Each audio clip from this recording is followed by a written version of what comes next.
안녕하세요. 자유교회 이진우 목사가 보내드리는 아침 묵상입니다. 오늘도 예수 그리스도의 향기를 내는 복된 하루가 되시길 바랍니다. 9월 25일 금요일 아침 묵상입니다. 오늘은 은혜를 나누는 자라는 제목으로 사무엘하 9장 9절로 13절의 말씀 묵상합니다. 왕이 사울의 시종 시바를 불러 그에게 이르되 사울과 그의 온 집에 속한 것은 내가 다 내 주인의 아들에게 주었노니 너와 내 아들들과 내 종들은 그를 위하여 땅을 갈고 거두어 내 주인의 아들에게 양식을 대주어 먹게 하라. 그러나 내 주인의 아들 무비보셋은 항상 내 상에서 떡을 먹으리라 하니라.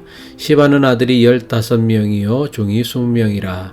시바가 왕께 아뢰되 내 주 왕께서 모든 일을 종에게 명령하신 대로 종이 준행하겠나이다 하니라.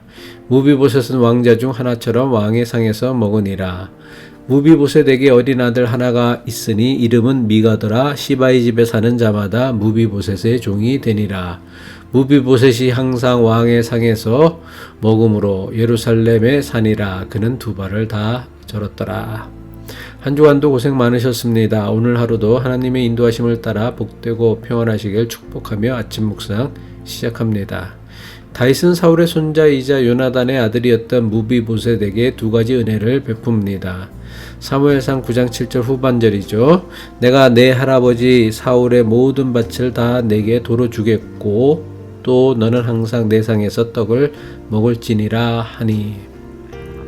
다윗이 무비보셋에게 베푼 첫 번째 은혜는 사울에게 속하였던 모든 재산을 무비보셋에게 돌려주겠다는 것입니다. 다윗은 무비보셋에게 왕의 가문으로 대우해주고 평생 그가 살아가는데 불편함이 없도록 은혜를 베푼 것입니다. 다윗이 베푼 두 번째 은혜는 무비보셋이 왕과 함께 식사할 수 있도록 한 것입니다. 이것은 다윗이 요나단의 아들 무비보셋을 마치 자기의 아들같이 대우한 것입니다. 다윗은 그의 아버지 요나단과 형제의 언약을 맺었기에 그의 아들에게 자기 아들과 같은 은혜를 베푼 것입니다.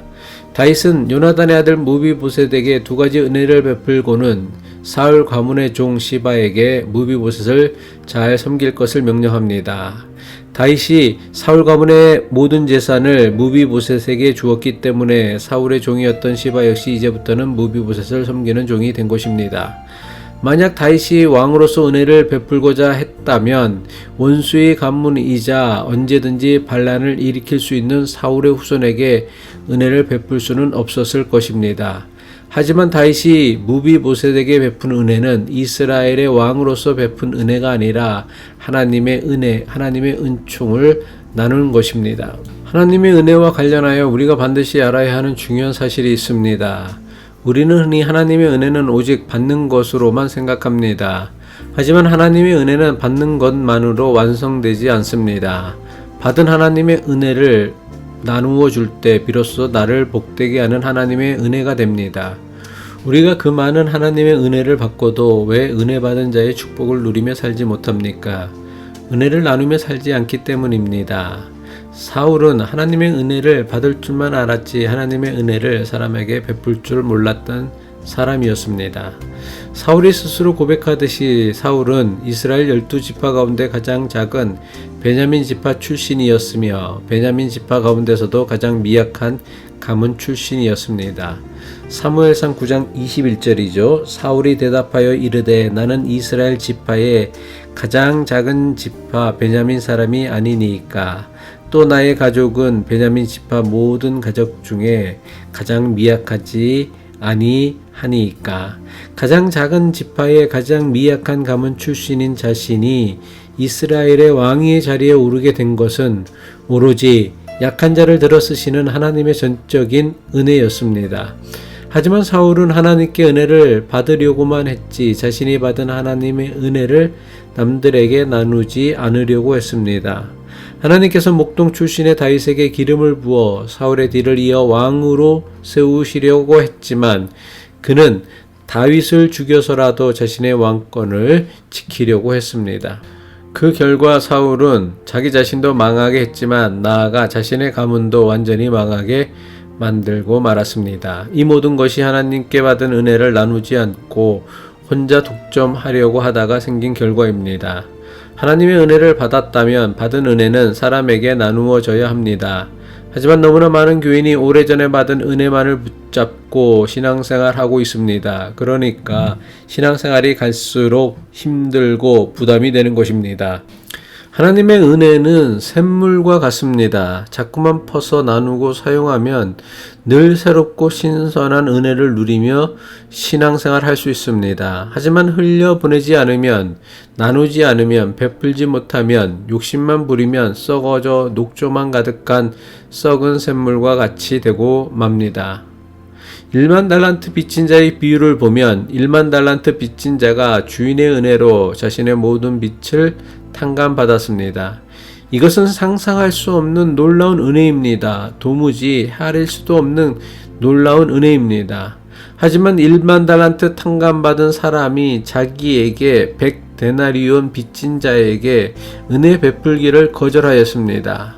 결국 은혜를 은혜로 나누고 베풀지 못한 1만 달란트 탕감받은 종이 어떻게 됩니까?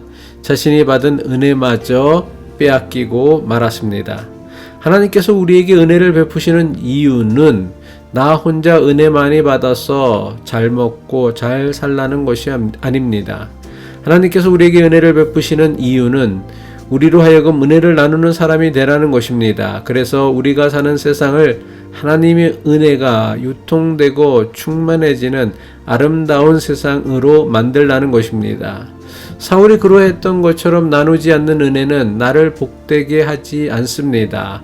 오히려 나를 망하게 한다는 사실을 늘 마음에 두어야 합니다.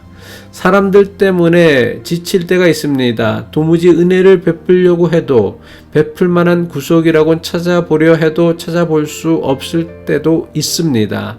사랑스럽지 않은 사람, 예의를 갖추지 않은 사람, 늘 자신만 아는 이기적인 사람을 사랑하고 은혜를 베푸는 것이 얼마나 우리를 힘들게 하고 화나게 한다는 것 저도 알고 여러분도 잘 알고 있습니다. 그래도 하나님은 한 번만 더 노력해 보라고 하십니다. 한 번만 더 시도해 보라고 하십니다. 사랑스럽지 않은 상대를 사랑해 보아야 비로소 하나님께서 자격 없는 우리에게 베풀어 주시는 은혜가 얼마나 대단한지를 비로소 우리가 실감할 수 있기 때문입니다. 내가 은혜를 베풀어야 할 사람을 생각하면 우리는 평생 단 한 번도 은혜를 나누며 살아가지 못할 수 있을 것입니다.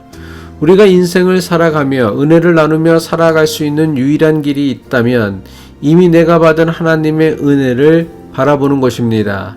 내게 베풀어 주신 하나님의 은혜를 볼 수 있을 때 비로소 우리는 은혜를 나누는 자가 될 수 있습니다. 바라기는 이 깨달음으로 은혜를 나누며 살아갈 수 있기를 바랍니다. 기도하겠습니다.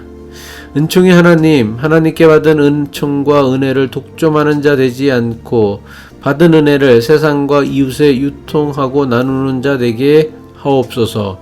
그래서 우리가 사는 세상이 하나님의 은혜로 충만하게 하옵소서. 예수 그리스도의 이름으로 기도합니다.